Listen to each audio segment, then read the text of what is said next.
last but not least, I know we wanted to touch on one more topic, and we were able to watch some amazing, playoff football yesterday. I mean, we got to watch an amazing AFC and NFC championship game, and I will tell you right now that I did not have Tampa Bay going to the Super Bowl in the preseason. That was not on my docket here. So that brings up some of the news headlines and articles, because I think Tampa Bay's offensive coordinator, defensive coordinator, even some of the support staff are all Black men. Mm-hmm. You and I are huge Florida State fans, of course. We bleed the garnet and gold, and Yep. we had the opportunity to have an African American coach, here at Florida State, which we had multiple conversations around the amount of candidates and the actual population of Black head coaches from the NFL to college football.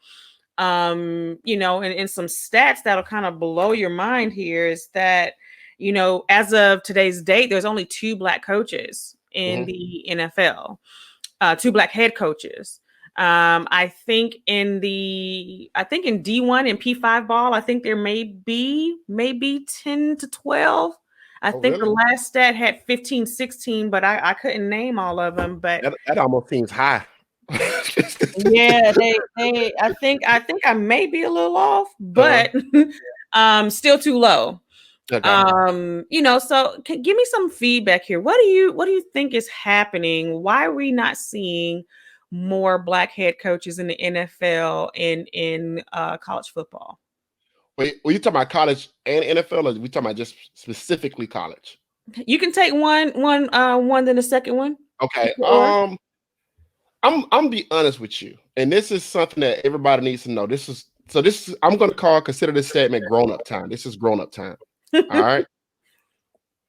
Whenever you go for a job and you do an interview at a job, they don't actually care about your recommendations or your resume. They only care about, do they like you? That's it. Do they like you? Mm-hmm.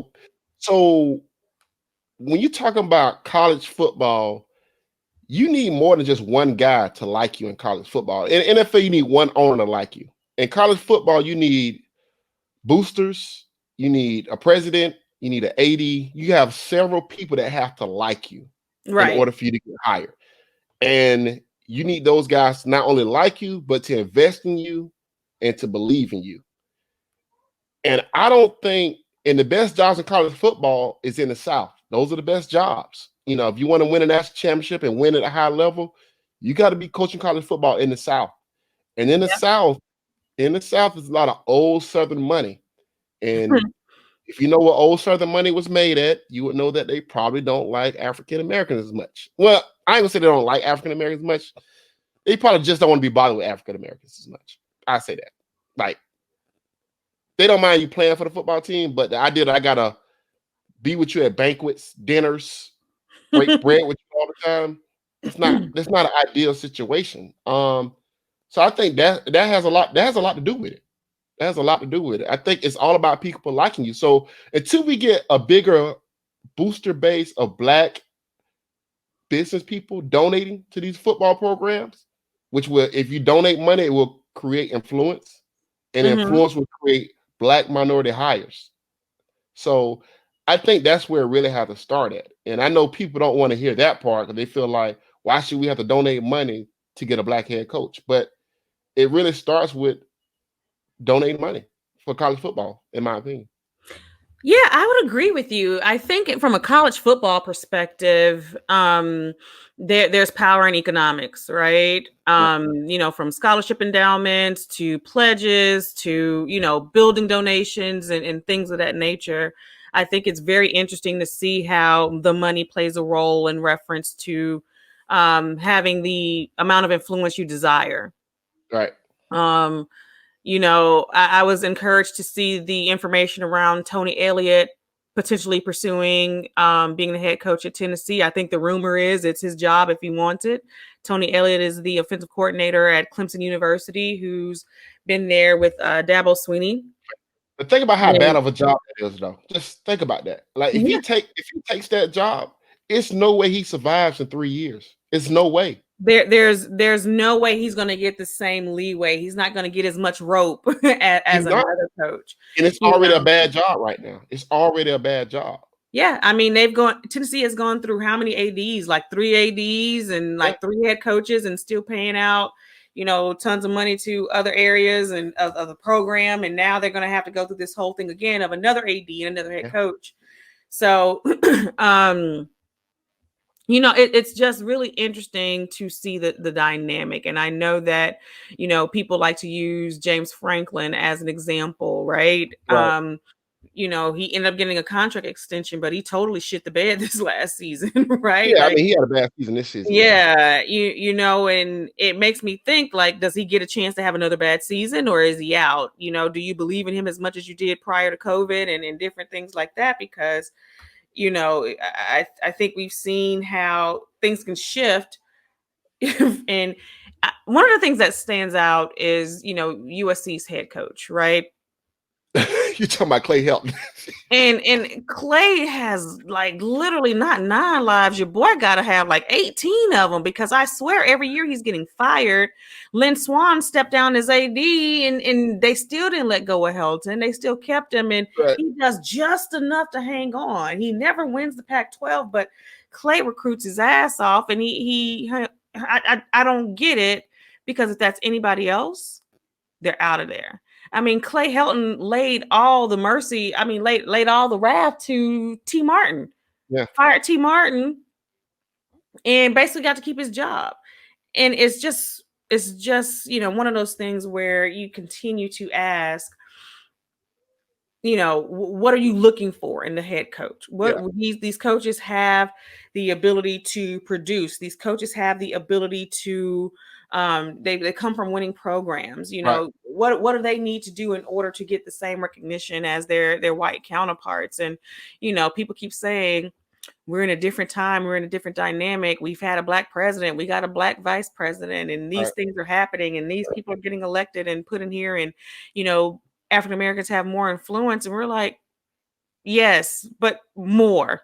Right. Right. And like, great, but what's next? What's more? Like, how do we continue to grow and develop from this point to get the opportunities out there? Because even transition to the NFL, right? Like,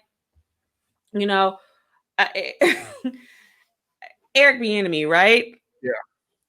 Like, you cannot tell me this guy is just that bad of an interviewer, especially when what did the article say about the new Philadelphia Eagles head coach? They said they called him for an interview. He was on vacation. He didn't have a suit and tie. Yeah. So the powers that be that make these decisions, the admin, the office, the GM said, hey, you know what? In order to accommodate you, we're not going to wear suits either. Like, I want you to really think about that, right?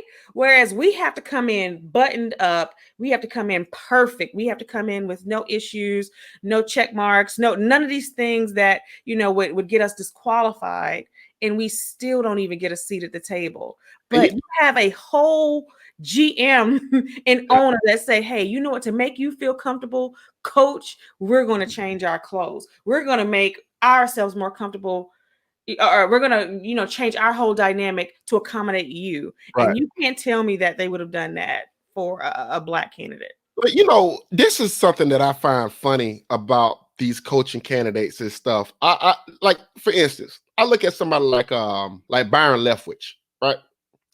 Do anybody consider Bryon Leftwich some offensive guru genius?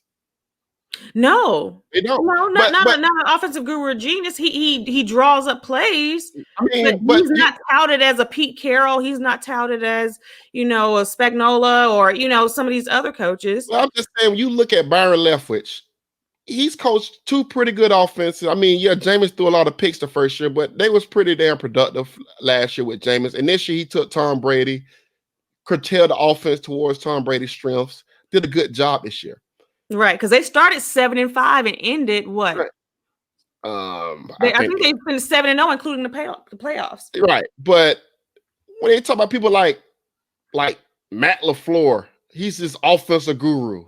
all these guys that come from Sean McVay. I mean, this guy. Sean McVay has a coaching tree. And And you he's know like, what's what, 37, yeah, 38? like 35. Like if you shake hands with Sean McVay and you white in your 30s, like you pretty much gonna get a job in NFL. Like it's like the You're biggest part deal of his ever. tree now. Yeah. And you know what's crazy about the Eric Bieniemy thing? This is the crazy thing about Eric Bieniemy. Andy Reid has the most successful coaching tree in the NFL. Literally. And it's not even close. Like it's not even close. He got the best coaching tree in the NFL. It's not close. I would say he got the best coaching tree all time. I mean, you might can argue with I forgot the coach from San Francisco, Bill Walsh. Bill Walsh. Yeah, Mm-hmm. Walsh. So other than him, Andy Reid, I'm talking about, I mean, the guy from Philly, Doug Peterson, Mm-hmm. the Harbaugh brother, John Harbaugh, came from him. He was a special teams coach. He never called a play in a day in his life. He got a head coaching job. And Eric Bieniemy, it's like you found every single reason not to give him a job, but you can find every reason in the world to give other people jobs. And Which makes me think, why did they even leak that he's a bad interviewer? Because you didn't hear that about any other candidate. Right. So how did that get leaked and put out there? Because they're creating a narrative. There's a spin there. And that's my thing right there, Nikki. When you talk about these narratives, that's my thing. The way a black coach is put in front of everybody is what we believe about him. Because if Bryon Leftwich was white, he'll be up for a head coaching job. Bryon Leftwich for the Tampa Bay Buccaneers would be up for a head coaching job. But what he did with Jameis last year and Brady this year, people be like, that dude, that's the next up and coming. He's the next Sean McVay. He's the next Kyle Shanahan. Yeah. You know what I'm saying? He would be the next one. But Bryon Leftwich is going to be a coordinator for the next 10 years. He's going to be the new Eric Bieniemy. Yeah, he will be the next. Yeah, he will be the next Airbnb. You know what I'm saying? They be like, oh, but he had Tom Brady. Oh, but he was coaching for Bruce Arians. We don't know how much Bruce Arians is actually doing over there. It's like, it's ridiculous. It's ridiculous. I mean, they do this, and they do this every single year, and it lets you know that the truth of the matter is they don't like you. They don't like Airbnb. They don't like Bryon Leftwich. You know, even Todd Bowles, as much everybody talk shit about Todd Bowles is not a disaster at the Jets. He was not good, but he wasn't a disaster. I mean, the Jets are the Jets. Yeah, and they are a disaster now. Anthony Lynn, even with the San Diego Chargers, why doesn't he get credit for developing Justin Herbert this year? He doesn't. And I think isn't he getting ready to transition into an OC role? I think is he going to Detroit, or I forgot where they mentioned he was going, but he's already been offered a coordinator position. I mean, people got mad about the way he managed games, and I don't disagree. He did have some bad moments managing games, but I mean, he had an agent, Phillip Rivers. He had a defense that was often injured, and he did a good job with Justin Herbert. The future's bright in San Diego. The future's bright there. You know what I'm saying? And I see all these boy wonder coaches that they keep talking about. Matt LaFleur, he inherited Aaron Rodgers, but for some apparent reason, he can't get Aaron Rodgers to the Super Bowl. It's ridiculous. Can't do it. I know they didn't sleep well last night. There's no way they slept well last night. His ball shrunk a little bit in the moment, and he couldn't let them drop. So, that's what you get for kicking field goals. That's what you get. You deserve to lose. That's it right there. On that note, we're going to go ahead and wrap it up. We thank you for joining us this week for this week's episode of So What's Next? Catch us next week when we give our Super Bowl predictions and also find topics that we won't care about tomorrow. All right. That's a wrap.